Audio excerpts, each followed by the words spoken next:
तो जरा समझिए, पंचायत चुनाव में दिग्गज धड़ाम। आज इसीलिए हम कह रहे हैं क्योंकि बड़े बड़े दिग्गज पंचायत चुनाव में, इस बार के पंचायत चुनाव में सीधे धड़ाम गिर रहे हैं। और मुखिया तो करीब ऐसे 80% मुखिया हैं जो अपनी सीट बचाने में नाकाम हो रहे हैं। संदेश साफ है, आप काम करिएगा तो इनाम मिलेगा, वरना बाहर जाइए। दबंगई काम नहीं आएगी, कोई चुनावी चाल काम नहीं आएगी, कोई लालच, कोई भय, कोई डर काम नहीं आएगा। और ये बहुत बढ़िया संकेत है पंचायत चुनाव में। पंचायत चुनाव में गांव की सरकार में भी जनता ने बता दिया कि काम सबसे जरूरी है। और सबसे बड़ा उदाहरण जो है आज नजर आया, उस उदाहरण से शुरू करते हैं। साल 2015 में केंद्रीय मंत्री पशुपति कुमार पारस को विधानसभा चुनाव में खगड़िया के अलौली विधानसभा क्षेत्र में शिकस्त देकर सुर्खियों में आए पूर्व आरजेडी विधायक चंदन राम 2021 में मुखिया का भी चुनाव हार गए। हैरान करने वाली ये खबर है। हैरान करने वाली खबर उसमें यह है कि मुखिया के चुनाव में चंदन राम अपने ही तेतराबाद पंचायत से सिर्फ हारे नहीं, बल्कि 5वें नंबर पर रहे। यानी अपने ही पंचायत के लोगों ने आरजेडी नेता को पूरी तरह से खारिज कर दिया।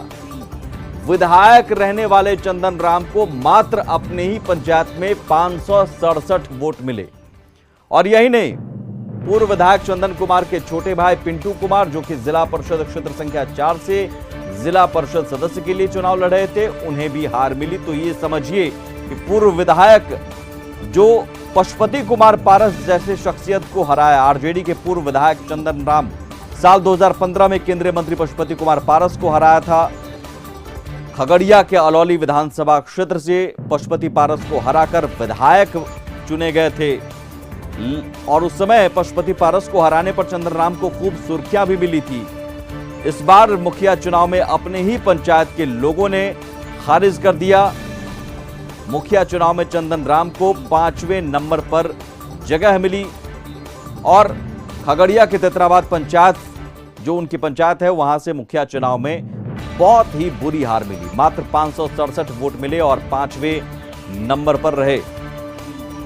चंदन राम के भाई पिंटू कुमार भी जिला परिषद का चुनाव हारे। संदेश साफ है। और सिर्फ चंदन राम नहीं, अब तक पहले चरण से लेकर अब तक का जो ट्रेंड है उसे हमने जब खंगाला तो ये संदेश साफ है जनता की ओर से कि कोई भी हो, काम करने वाले को प्राथमिकता दी जाएगी। क्योंकि माननीयों के रिश्तेदार को भी जनता का प्यार इस बार नहीं मिल रहा है। जरा देखते जाइए। तारापुर प्रखंड के मानिकपुर पंचायत से मुखिया चुनाव में पंचायती राज मंत्री सम्राट चौधरी की भाभी मीना देवी ने मुखिया पद पर दावेदारी की थी। हालांकि इसमें उन्हें हार का मुंह देखना पड़ा। फिर बिहार सरकार के राजस्व मंत्री रामसूरत राय के बड़े भाई मुखिया चुनाव हार गए। मुजफ्फरपुर जिला में बोचहा प्रखंड की गरहा पंचायत से मुखिया का चुनाव हारे। बिहार की उप मुख्यमंत्री रेणु देवी के भाई बेतिया में जिला परिषद सदस्य पद का चुनाव हार चुके हैं। गया जिला में पूर्व शिक्षा मंत्री कृष्णनंदन वर्मा की समधन मंजू देवी जिला परिषद का चुनाव हार गईं। तो वहीं झारखंड विधानसभा चुनाव में रघुवर दास, सीएम रहे रघुवर दास को पटखनी देने वाले सरयू राय की बहू भी मुखिया चुनाव हार गईं। सरयू राय की बड़ी बहू निधि देवी इटाढ़ी प्रखंड के हरपुर जलवासी पंचायत में चुनाव हार गई। वो यहां चौथे स्थान पर रही। गोपालगंज में चौंकाने वाले नतीजे आए थे। जेडीयू विधायक पप्पू पांडे के भतीजे मुकेश पांडे जिला परिषद का चुनाव हार गए। जबकि पप्पू पांडे पूरी ताकत झोंक चुके थे, लगातार चुनाव प्रचार में जा रहे थे और मुकेश पांडे खुद जिला परिषद के अध्यक्ष थे, तब भी हार मिली। जेडीयू से दूसरी बार सांसद बने महाबली सिंह का भी बेटा मुखिया का चुनाव हार गया। महाबली सिंह फिलहाल काराकाट लोकसभा सीट से सांसद हैं और अपने बेटे धर्मेंद्र कुमार सिंह को भगवानपुर पंचायत से मुखिया चुनाव में उतारा था। धर्मेंद्र इससे पहले विधानसभा के चुनाव में भी हार का मुंह देख चुके हैं। 2010 में आरजेडी के टिकट पर चैनपुर विधानसभा क्षेत्र से धर्मेंद्र ने चुनाव लड़ा था। फिर बेगूसराय में भी इसी तरह के नतीजे आए। बेगूसराय जिले में बखरी प्रखंड की घाघरा पंचायत से भाकपा विधायक सूर्यकांत पासवान के भाई रविकांत पासवान भी चुनाव हार गए। भोजपुर जिला में माले विधायक मनोज मंजिल की पत्नी शीला देवी जिला परिषद का चुनाव हार गई। सारण जिला में तरैया के विधायक जनक सिंह के भतीजे पप्पू सिंह रामपुर अटौली पंचायत की मुखिया का चुनाव हार गए। बोचहा विधायक मुसाफिर पासवान की बहू जिला परिषद सदस्य पद का चुनाव हार गई। जबकि वैशाली जिला में पातेपुर से विधायक लखिंद्र पासवान की पत्नी को जनता ने नकार दिया। मोतिहारी के ढाका से बीजेपी विधायक पवन जायसवाल की बहन भी हार गई। बैरगनिया प्रखंड के मुसाचक पंचायत से विधायक की बहन को हार मिली। अररिया में जेडीयू की प्रदेश महासचिव शगुफ्ता अजीम जिला परिषद चुनाव हार गई। यानी संदेश साफ, आप कोई भी हो, काम बोलता है। एक और ट्रेंड पहले चरण के चुनाव से अब तक जो बना हुआ है, लगभग 80% से ज्यादा वर्तमान मुखिया अपनी सीट बचाने में असफल हो रहे हैं। अब तक के जो ट्रेंड दिख रहे हैं, मतलब 80% से ज्यादा वर्तमान मुखिया अपनी सीट बचाने में नाकाम रहे, 80% से ज्यादा मुखिया चुनाव हार रहे हैं। पहले चरण से लेकर अब तक पुराने चेहरों को हार मिल रही है। इसके पीछे की वजह समझिए। दरअसल पंचायतों के जरिए विकास की ज्यादातर योजनाएं चलती हैं, आपकी पंचायत को सुदृढ़ करने के लिए होती हैं, जैसे नल जल, शौचालय, मनरेगा, गली नली, आवास योजना, वृद्धा विधवा विकलांग पेंशन योजना जैसी महत्वपूर्ण योजनाएं हैं, जिसे गांव की दशा और दिशा बदलने के लिए केंद्र और राज्य सरकार चलाती हैं।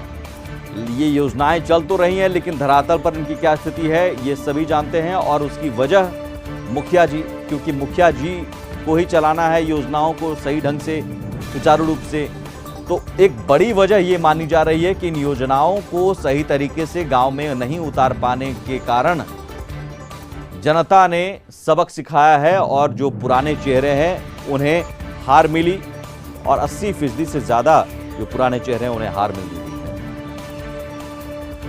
तो इसीलिए हम कह रहे हैं पंचायत चुनाव में दिग्गज धड़ाम, और ये एक बड़ी वजह बन रही है, इसलिए क्योंकि पंचायतों में भी अब कामकाज करना होगा, काम करके दिखाना होगा। सिर्फ बयानबाजी, भाषणबाजी और पैसे रुपए बांट देने भर से काम नहीं चलेगा।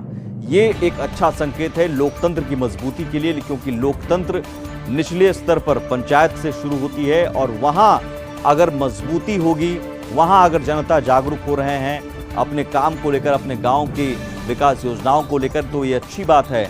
और मुखिया को भी, जो जनप्रतिनिधि है पंचायतों के, उन्हें भी अभी समझना होगा कि काम 5 साल वो करेंगे तभी दोबारा चुनकर आएंगे। ये साफ संदेश पंचायत चुनाव में।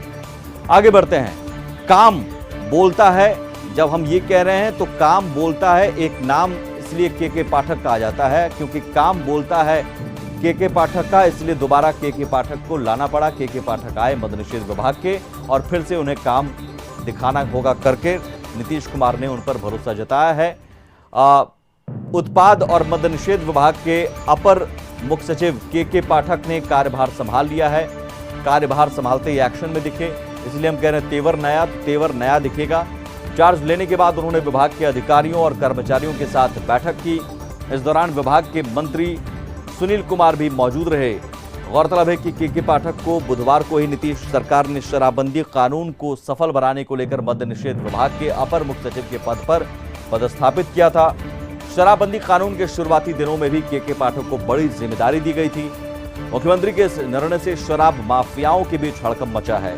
के पाठक अपने कड़क मिजाज और ईमानदारी के कारण खासी चर्चा में रहते हैं।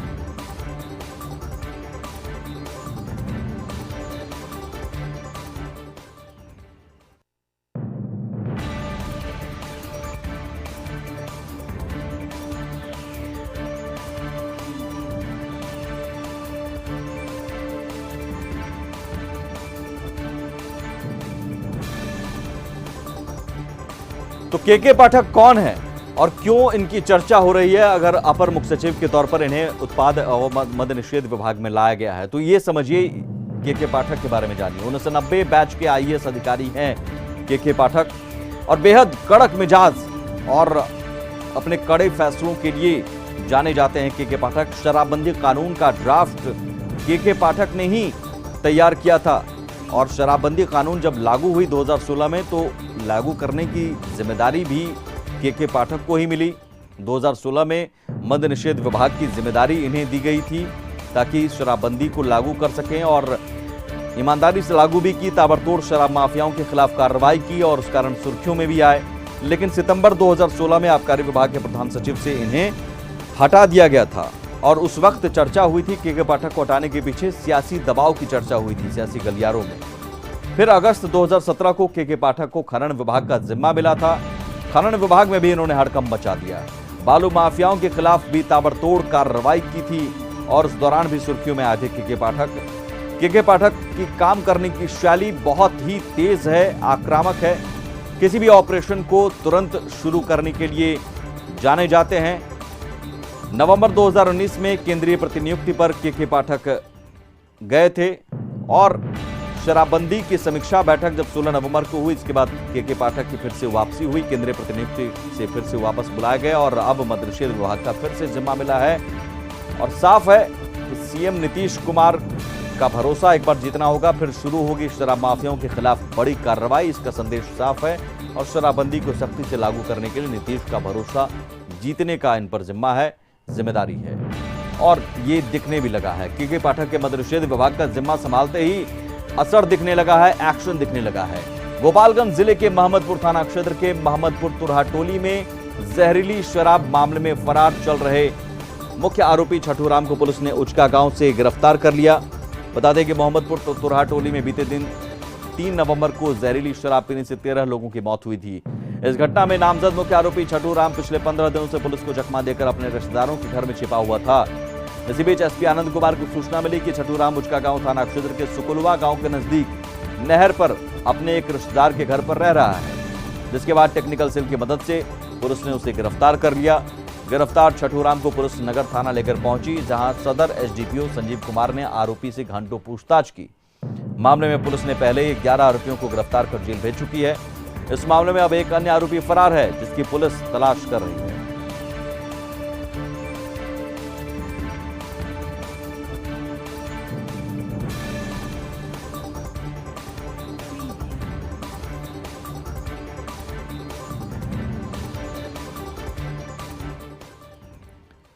तो शराबबंदी पर इन सब के बीच सियासत भी लगातार तेज है। विपक्ष लगातार सवाल उठा रहा है और एनडीए की तरफ से भी पलटवार अब किया जा रहा है। जेडीयू के राष्ट्रीय अध्यक्ष ललन सिंह ने तेजस्वी पर निशाना साधते हुए कहा कि उन्हें शार्क मछली और पोठिया मछली समझ में आता होगा और मुख्यमंत्री ने साफ आदेश दिया कि किसी को बख्शा नहीं जाएगा। पोठिया मछली हो या शार्क मछली, दोनों को पकड़ा जाएगा।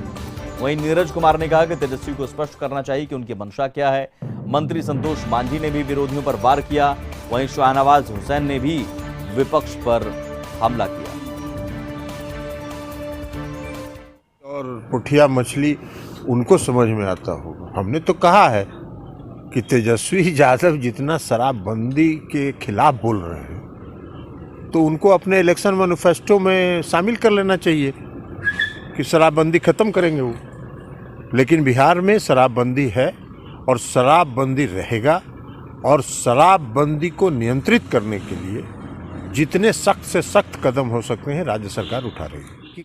अभी क्रियान्वयन के लिए आप कोई सलाह नहीं देते हैं तो कहीं पे निगाहें, कहीं पे निशाना तो माना ही जाए। के पाठक को बुलाया गया है बड़ी जिम्मेवारी में। तो सामान्य प्रशासन विभाग की रूटीन काम है, उससे उनको एक दायित्व सौंपा गया है। लेकिन इतना तय है कि जिन लोगों को शराबबंदी से पेट में पीड़ा हो रही है उनके लिए बिहार की जनता कोई दवा नहीं देने वाली।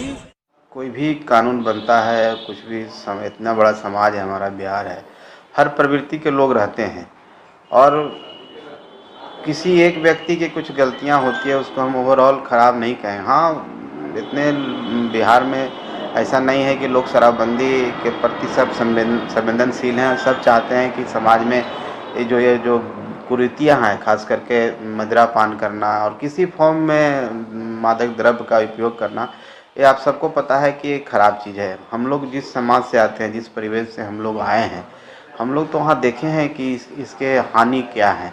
इसके कारण हमारे बच्चे पढ़ नहीं पाए, हमारे लोग आज तक भी गरीब हैं, शिक्षा ग्रहण नहीं कर सकें। तो कहीं न कहीं ये कुरीतियों को माननीय नीतीश कुमार जी ने समझा है। शराब अच्छी चीज़ नहीं है, न नशा अच्छी चीज़ है। शराब भी बंद होना चाहिए, नशा भी बंद होना चाहिए। और उसके लिए कई जगह जो लोग सोचते हैं कि ये शराबबंदी पर कोई रिलैक्स चाहते हैं, वो ऐसा नहीं होगा। जो आज विपक्ष है, तब तो वो सत्ताधारी पार्टी थे। राजद और जदयू की हुकूमत तब थी और विपक्ष में बीजेपी थी, तो बीजेपी ने भी उस वक्त मदद किया था। राजद अपना कमिटमेंट सरकार में रहते कैसे भूल सकता है। लौटते हैं बस थोड़ी देर में, ले चलेंगे आपको रांची। महामुकाबले की तैयारी वहां पर हो रही है। भारत और न्यूजीलैंड की टीम पहुंच चुकी है और 19 नवंबर की तारीख का इंतजार है। दोनों टीमें रांची में भिड़ेंगे। माही के शहर में महामुकाबला होगा।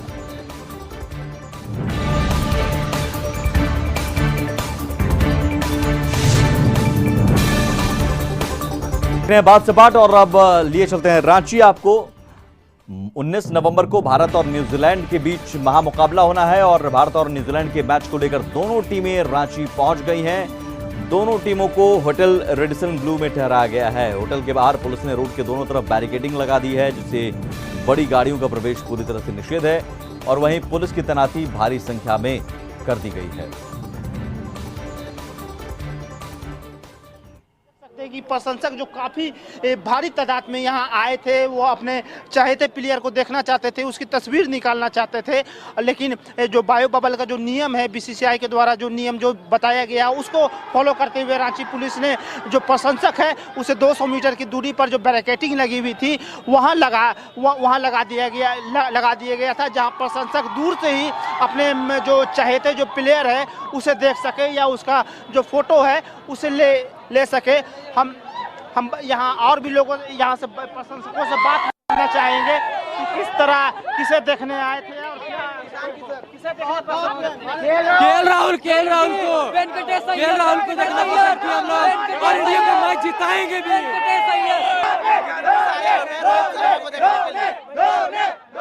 देख सकते हैं कि जो प्रशंसक है काफी खुश है अपने चाहते जो प्लेयर है उसे देखने के बाद, और लोग और प्रशंसक अभी भी जमे हुए हैं।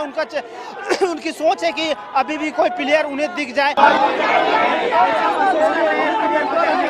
बहुत बढ़िया महसूस कर रहे हैं, लेकिन गाड़ी पकड़ने की बढ़िया से। हम भुवनेश्वर कुमार को देखने आए थे, नहीं देख पाए।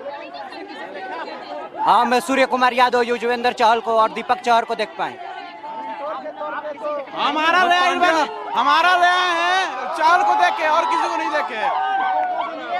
हम रोहित और भुवनेश्वर को देखने आए थे। नहीं, अभी जाएंगे, अभी घर जाएंगे, फिर वहाँ उधर से चले जाएंगे हम लोग मैच देखने। रांची में कल आएंगे और मैच देखने कल जाएंगे। और किसी को नहीं, सबको तो सब अपना ही टीम का है, भुवनेश्वर कुमार को देखने आए थे, लेकिन देख नहीं पाए भुवनेश्वर। वहीं रांची में 19 नवंबर को जेएससीए स्टेडियम में होने वाले भारत न्यूजीलैंड के बीच 2020 क्रिकेट मैच में टिकट बिक्री को लेकर झारखंड हाईकोर्ट में एक जनहित याचिका दायर कर दी गई है। याचिका में कहा गया है कि जेएससीए और बीसीसीआई सरकार की ओर से जारी कोविड प्रोटोकॉल का उल्लंघन करते हुए 100% टिकट की बिक्री की गई। वहीं गाइडलाइन के मुताबिक स्कूल, कॉलेज, कार्यालय और सामूहिक स्तर पर चलने वाले कार्यक्रमों में अधिकतम 50% उपस्थिति निर्धारित की गई है। लेकिन भारत न्यूजीलैंड के बीच रांची के जेएससीए स्टेडियम में होने वाले मैच में आयोजनकर्ताओं ने किस नियम को शिथिल कर स्टेडियम की क्षमता के 100% लोगों को बैठने के लिए टिकट की बिक्री की है। देखा है कि 2020 का जो क्रिकेट मैच आयोजित किया जा रहा है उसमें पूरे 100% सीट पे बैठने की अनुमति दी गई है। 50% की अनुमति सभी जगह पे मिली है, चाहे वो अदालत के कार्य हो, कार्यालय हो या मंदिर हो। मंदिर में भी 10 लोगों को ही अनुमति है एक साथ जाने की। वो ऐसी स्थिति में आज स्टेडियम में 100% सीट पे दर्शकों को बिठाकर लोगों के स्वास्थ्य के साथ खिलवाड़ किया जा रहा है। अभी कोरोना का कहर खत्म नहीं हुआ है, अभी थमा है बट पूरा खत्म नहीं हुआ है। तो इस चीज को देखते हुए राज्य सरकार ने किस नियम को शिथिल करके और किन परिस्थितियों में यह आदेश निर्गत किया, उसके लिए हम लोगों ने एक जनहित याचिका दायर की, क्योंकि ये जनता के हित। आगे बढ़ते हैं। खालसा पंथ के प्रथम गुरु नानक जी महाराज के 552वां प्रकाश उत्सव को लेकर आज पटना सिटी के गुरु के बाग गुरुद्वारे से सिख श्रद्धालुओं ने एक भव्य नगर कीर्तन निकाली। इस नगर कीर्तन में देश के कोने कोने से आए हजारों की संख्या में सिख श्रद्धालुओं ने भाग लिया। वहीं गाजेबाजी के साथ निकाले गए नगर कीर्तन की भव्यता देखते ही बन गई।